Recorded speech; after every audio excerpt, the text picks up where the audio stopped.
Hello दोस्तों, स्वागत है आप सभी का हमारे यूट्यूब चैनल में।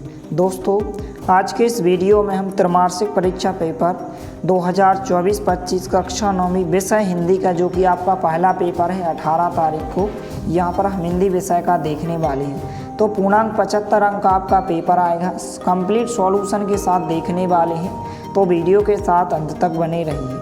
तो यहाँ पर पहला प्रश्न है, सही विकल्प चुनकर लिखिए, जो कि आपसे 6 अंक में पूछे जाएंगे। पहला है, काव्य की शोभा बढ़ाने वाले धर्म तत्व क्या कहलाते हैं? तो अलंकार कहलाते हैं। 7 नंबर का विकल्प इसका उत्तर होगा। दूसरा प्रश्न है, रीढ़ की हड्डी एकांकी किस समस्या पर आधारित है? तो सांप्रदायिक समस्या पर आधारित होती है। 7 नंबर का विकल्प इसका उत्तर होगा। तीसरा है, अब्राहम लिंकन ने पत्र लिखा था, तो किसे लिखा था? अपने पुत्र के शिक्षक को लिखा था। तो यहाँ पर 2 नंबर का विकल्प इसका उत्तर होगा। चौथा विकल्प है, तिब्बत में सबसे खतरे की जगह है, तो यहाँ पर क्या है? डांडे। यहाँ पर 8 नंबर का विकल्प इसका उत्तर हो जाएगा। पांचवा है, मीठी वाणी बोलने वाला होता है, तो क्या होता है? मृदुभाषी होता है। 2 नंबर का विकल्प इसका उत्तर हो जाएगा। छठवा यहाँ पर दिया गया, 2 वर्णों के मेल से होने वाले परिवर्तन को कहते हैं, तो क्या कहते हैं? संधि कहते हैं। 12 नंबर का विकल्प इसका उत्तर हो जाएगा।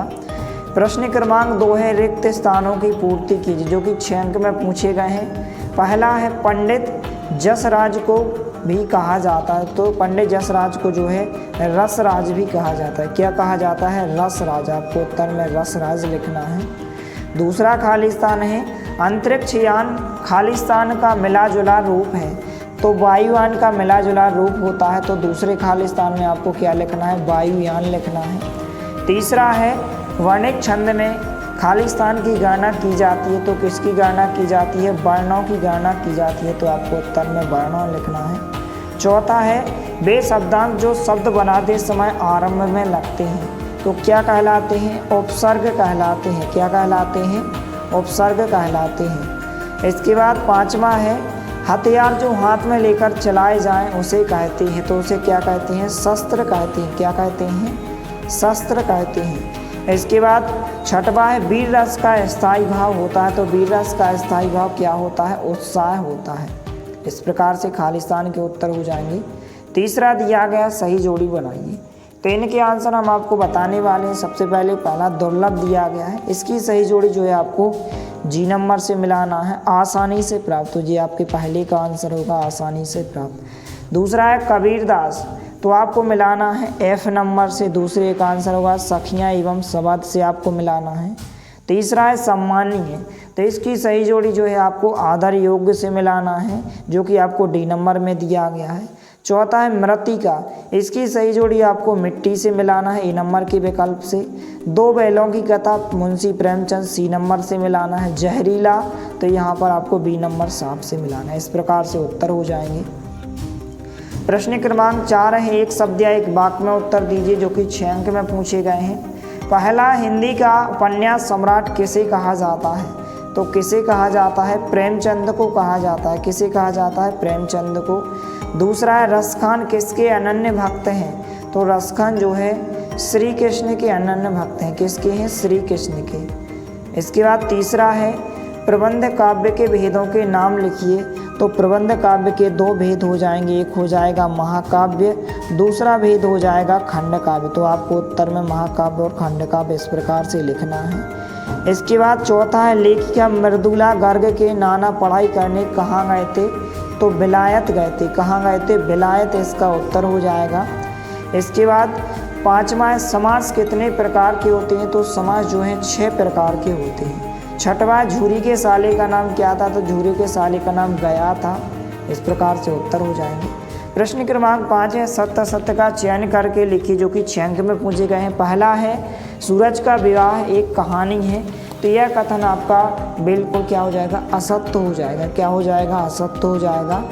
इसके बाद दूसरा है, गांधी जी के अनुसार हमें अपनी बुनियाद पर कायम रहना चाहिए, तो यह कथन दूसरा आपका बिल्कुल सत्य हो जाएगा। इसके बाद तीसरा है, शब्द के आगे जुड़कर या जुड़ने वाले शब्दांश उपसर्ग कहलाते हैं, बिल्कुल कथन आपका सत्य हो जाएगा। इसके बाद जो है, गया झूरी का मामा था, तो यह कथन आपका असत्य होगा। क्या होगा? असत्य हो जाएगा। इसके बाद 5वां दिया गया है यहाँ पर उत्थान शब्द का विलोम उन्नति है, तो यह आपका असत्य हो जाएगा। क्या हो जाएगा? असत्य हो जाएगा। इसके बाद 6वां दिया गया है हीरा और मोती में गहरी दोस्ती थी, तो यह कथन आपका क्या हो जाएगा? सत्य हो जाएगा। इस प्रकार से आपका आंसर हो जाएगा। इसके बाद जो है प्रश्न क्रमांक 6, 7 कुछ इस प्रकार से प्रश्न दिए गए। सबसे पहले आप प्रश्नों को देख लीजिए। कुछ इस प्रकार से 2-2 अंक के प्रश्न पूछे गए, इनको आपको तैयार करना है। इस प्रकार से प्रश्न दिए गए हैं, यहाँ पर आप देख सकते हैं। कुछ इस प्रकार से यहाँ पर आप उत्तर देखने वाले। प्रश्न क्रमांक 6 नई कविता की 2 विशेषताएं, तो इस प्रकार से प्रश्न क्रमांक 6 का उत्तर हो जाएगा। वीडियो को रोककर या फिर आप स्क्रीनशॉट लेकर इन सभी प्रश्नों के उत्तर को आप तैयार करें। इस प्रकार से प्रश्न क्रमांक 6 का उत्तर होगा नई कविता की 2 विशेषताएं। प्रश्न क्रमांक 7 कबीर के शिल्प सौंदर्य की विशेषताएं, तो इस प्रकार से आप उत्तर लिखेंगे।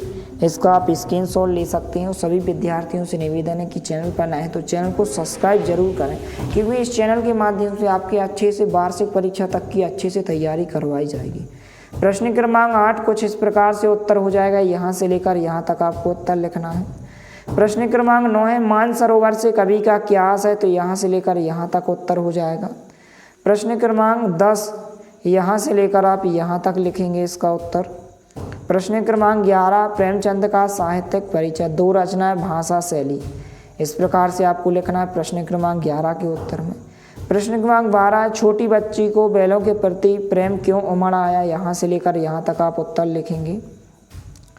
प्रश्न क्रमांक इसके बाद 13 दिया गया रस किसे कहते हैं, रस के अंगों के नाम, तो इस प्रकार से रस की परिभाषा हो जाएगी और रस के अंग के नाम हो जाएंगे। प्रश्न क्रमांक 14 है, यहाँ से लेकर यहाँ तक उत्तर लिखेंगे आप प्रश्न क्रमांक 14 में। प्रश्न क्रमांक 15 कुछ इस प्रकार से दिया गया, यहाँ से लेकर यहाँ तक प्रश्न क्रमांक 15 पूछा गया और उत्तर यहाँ पर कुछ इस प्रकार से दिया गया है।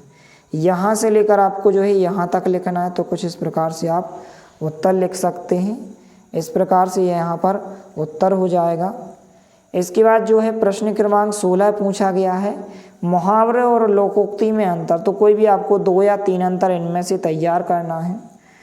खंडकाव्य और महाकाव्य में अंतर आपको अच्छे से तैयार करना है। प्रश्न क्रमांक 17 का उत्तर होगा। इसके बाद प्रश्न क्रमांक 18, 19, 20, 21, प्रश्न क्रमांक 22 और 23 कुछ इस प्रकार से पूछे गए हैं। तो इस प्रकार से इन सभी प्रश्नों को आप अच्छे से तैयार करें। मिलते हैं अगले वीडियो में, तब तक के लिए जय हिंद, वंदे मातरम।